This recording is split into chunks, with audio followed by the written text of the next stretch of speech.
Hey everyone, before we dive in, hit that subscribe button to join our channel for more stories like this. I was easing onto the I-5 highway in LA on my way to the airport for my late night flight to Chicago when my phone vibrated with a new text at precisely 3:42 p.m. on a Tuesday. The car screen lit up showing it was from my brother Lucas, and I figured it was last-minute info about our dad's memorial plans. We've been organizing the ceremony for 3 days straight after Dad died from an unexpected heart attack. I'd been shuttling between my LA base and our old hometown to handle every detail of the setup. The freeway was jammed as always on the I-5, so I exited at the next service stop to check the message without risking an accident.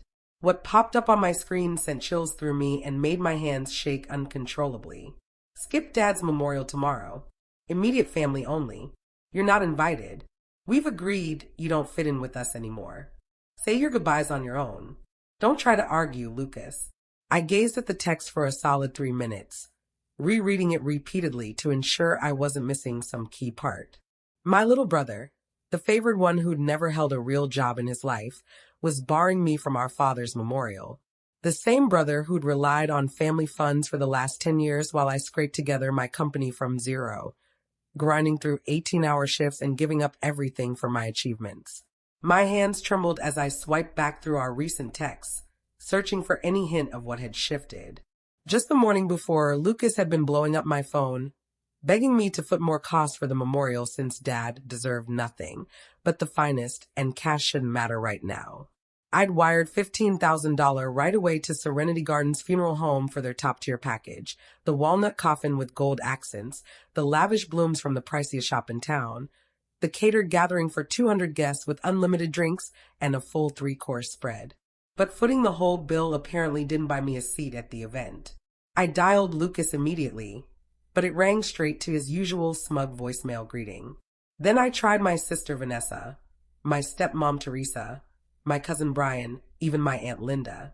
Every call dumped directly into voicemail. They'd obviously planned this as a group, some secret family huddle where they voted me out of the Hayes clan. The twist was crushing and enraging all at once. For the last 5 years, I'd been quietly bankrolling their cozy lives via what they thought was Dad's smart investment returns. In reality, Dad was almost broke when I stepped in to manage his money 3 years back. His piling doctor bills, the extra loan on the old house, Lucas's grad school debt, Vanessa's wedding costs, Teresa's spending habits, the golf club dues, the fancy vehicles. It all came from my memorial business empire, Hayes Legacy Services. Yeah, the company I'd bootstrapped with my own effort and named for our family.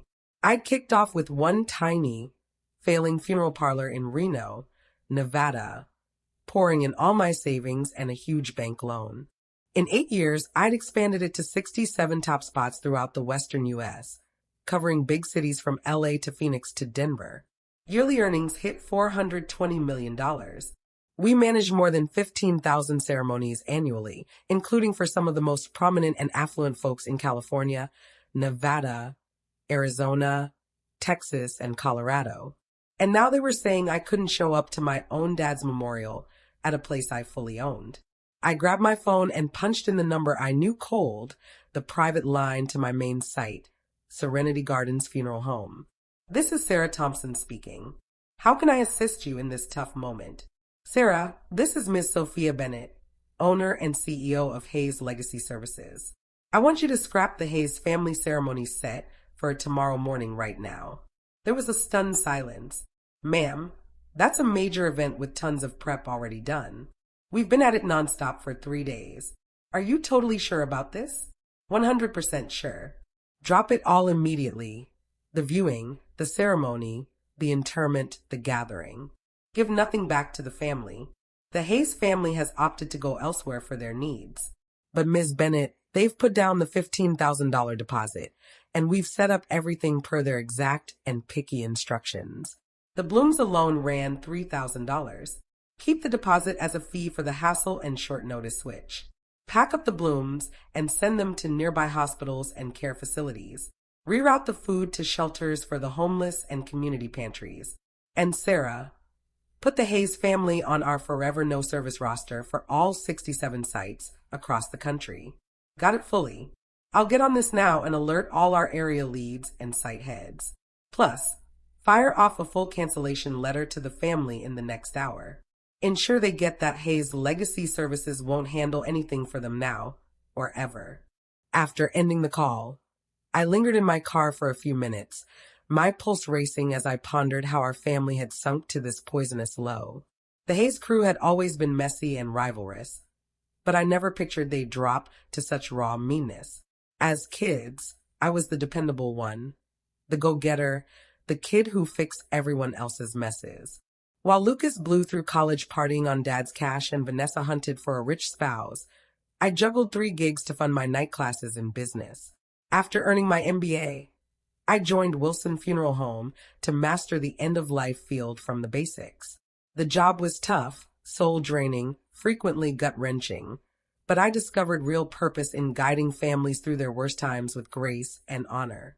In 2 years of hard slog and smart saving, I'd saved enough to purchase my first funeral parlor in Reno, Nevada. It was modest, in the red, short on staff, but I spotted huge promise. I pulled 18-hour days, every day of the week, mastering every part of the operation.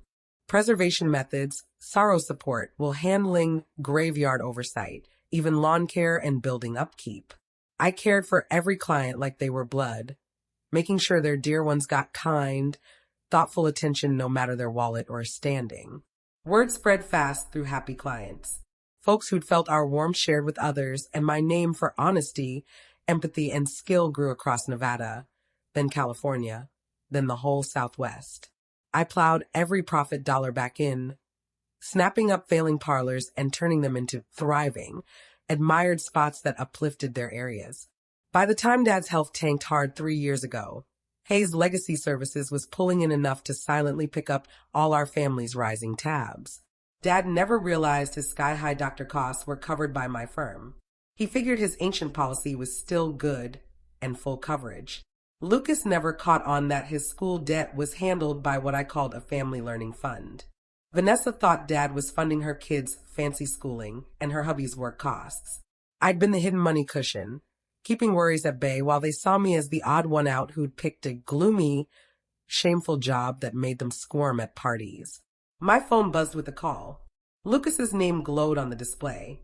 "Sophia, what on earth have you done?" He yelled before I could speak, his tone high with fear and fury. "Hi, Lucas. How's your night shaping up? The funeral home just rang. They say the whole thing's off.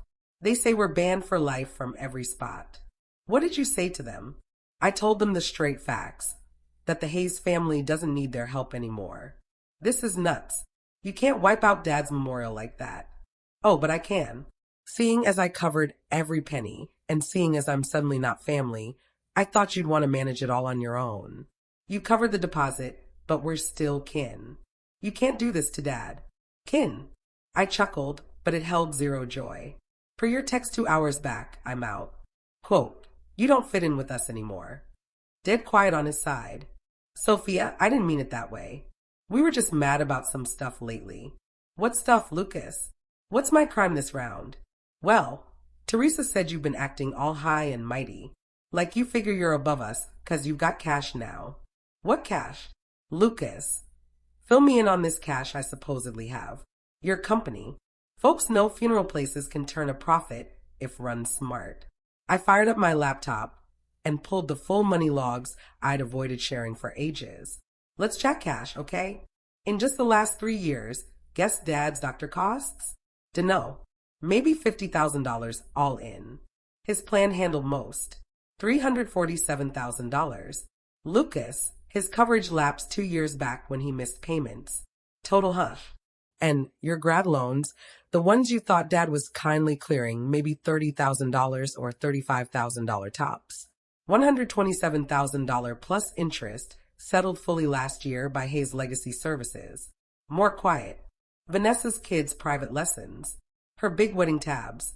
Teresa's card charges that climb monthly. The extra house loan Dad supposedly cleared ages ago. "Sophia, what's your point exactly?" "Point is, for 3 years, every family bill has come from Hayes Legacy Services. My outfit. The The memorial empire you all call creepy and low class for our circle. No way that's true. Is it? You really think Dad had over $400,000 in doctor stuff covered by a policy that was gone? You think his small retirement check paid for Vanessa's $60,000 wedding, your schooling, Teresa's buys, and all your lifestyles? I heard him breathing hard, trying to wrap his head around it. Hayes Legacy Services, Lucas, 67 spots in 6 states. $420 million yearly take. I didn't just pick a job in memorials. I created a giant from scratch. And that giant's been propping up this whole family while you sneer at me and my sad path. You're making this up. Gotta be a prank. Am I? Look at the records for Dad's final stay at Valley General. See who saved the house when Dad missed payments 2 years ago. See who's handled Teresa's cards, your rent, Vanessa's kids' schooling. Long break. Why keep it secret all this time? 'Cause I knew it'd go just like this. You'd all flip, start hitting me up nonstop, see me as a walking ATM instead of your sister.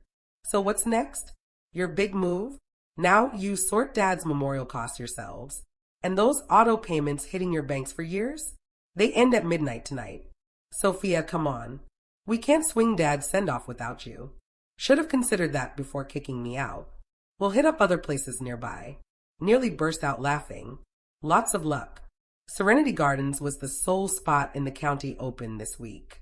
Next one's Wilson Memorial, but they're packed for the next 6 weeks. You can't pull this. Dad needs a real send-off. Dad needed lots. He needed kids who treated each other kindly and with care. He needed truth on our money mess. He needed way better from all of us. What do you need from us? How to patch this? I need you to get that choices bite back. You ruled me out as family. So manage family stuff sans my help or cash.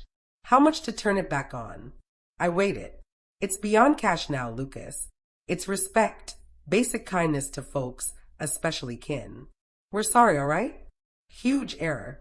Sorry doesn't fix trust wrecked by years of ignoring and slights. So you'll let Dad go without a proper goodbye. I'm not touching Dad. You built this mess. Post hang up, my phone lit up with frantic rings from Vanessa, Teresa, Cousin Brian, Aunt Linda, even far-off relatives silent for years. I ignored everyone to voicemail, then powered off entirely. 20 minutes on, I rebooted to scan messages. 14 voicemails, 37 texts. I played one from Vanessa, her crying wild. Sophia, pick up please. We screwed up bad.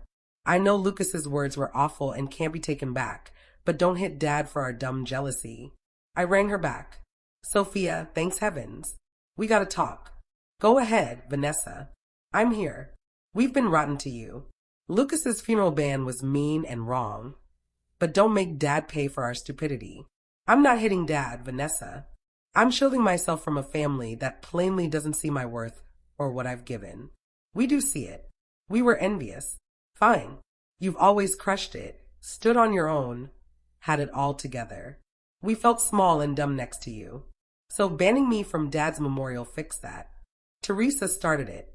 She said you made her feel dumb at the hospital knowing more on Dad's coverage. I shut my eyes, worn out. Vanessa, I knew because I've paid his bills 3 years running. Mean what? All of it, Vanessa. Your house notes, kids' classes, Lucas's debt, Teresa's cards, the old home payments, everything. Every cost from my firm for years. She went silent ages.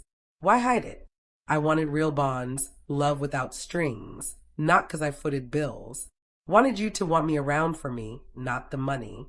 Oh God, Sophia, we were clueless. Yeah, that was the plan. Can we mend it? Make it good? I mold it. Perhaps. But it means no excluding ever, for anything. And real shifts in how we act. What to restart Dad's plans? True sorry from Lucas. And a vow this exclusion crap ends forever in our crew. He'll call in an hour, I swear. And Vanessa, post-memorial, full family sit down on money, truth, talking right. Yes, whatever needed. Hour later, Lucas rang. Voice changed, low, regretful, real. Sophia, I owe you the biggest sorry ever. Vanessa filled me on the bills. All you've done quietly. Go on. I was sore, jealous, unsure, and lashed out worst way. Banning you from Dad's was vicious. Can't forgive. dead wrong. Why sore, Lucas? Explain. You look so on top. Sure, perfect always. I felt like a total loser beside you. Instead of cheering my sister's wins, I hated how you highlighted my flops. Lucas, wins aren't sibling rivalry. We lift each other. I get it now. Should have always. Sophia, please restart Dad's plans? I'll loan up huge to cover if needed. I smiled first time that day. Plans are back on. Called Sarah half-hour ago. For real? You fixed it already. Yep. Dad gets the gorgeous send-off he earned.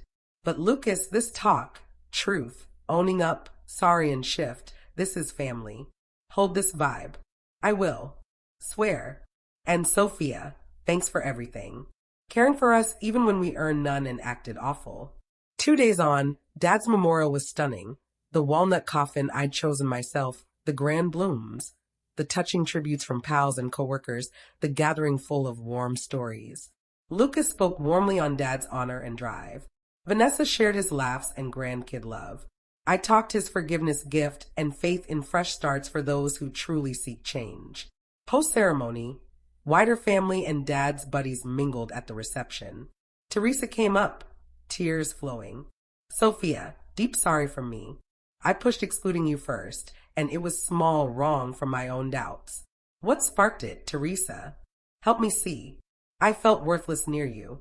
You knew it all, work, money, Dad's health. I felt dumb. Instead of seeking help or owning gaps, I turned bitter. Teresa, smarts aren't knowing all. It's openness to learn, evolve, question when stuck. Teach me business, money smarts? I want self-reliance, more family input. I smiled true. Love to guide you. In coming months, family vibes flipped totally. Lucas signed for business classes, took part-time at one of my parlors to grasp it bottom up. Vanessa stepped up on family money handling, open and careful. Teresa launched a little planning gig for memorials and life tributes. First time in ages. Family meals meant real ties, common aims, backing each other sans buried grudges or money worries. We spoke free on cash, personal dreams, aiding goals with good lines. 6 months post Dad's memorial, I bumped Lucas to assistant boss at our Reno spot. He'd proven real commitment and growth, rising from yard worker to office help to sorrow guide in training. Never figured I'd say it. He shared one night closing up. But I truly dig this. Aiding folks in tough spots, giving ease and honor in loss. So fulfilling. Dad'd be proud of who you're turning into. I said he would. And Sophia, I'm proud you're my sister. Proud you stuck with our family, even when we bailed on ourselves and hurt you bad. Vanessa's kids began weekend hangs with me, picking up on work, duty efforts worth. Teresa's planning venture boomed, teaming with our sites for full reception add-ons. Glancing at our family table one Sunday night 6 months later, I saw sometimes the best give is letting folks face their choices real fallout. Not mean payback, but chance to mature, shift, reach their true potential. Dad's memorial became just what he'd want, a spark to unite his family in honesty, care, and true regard for each. The Hayes family had at last grasped real family meaning.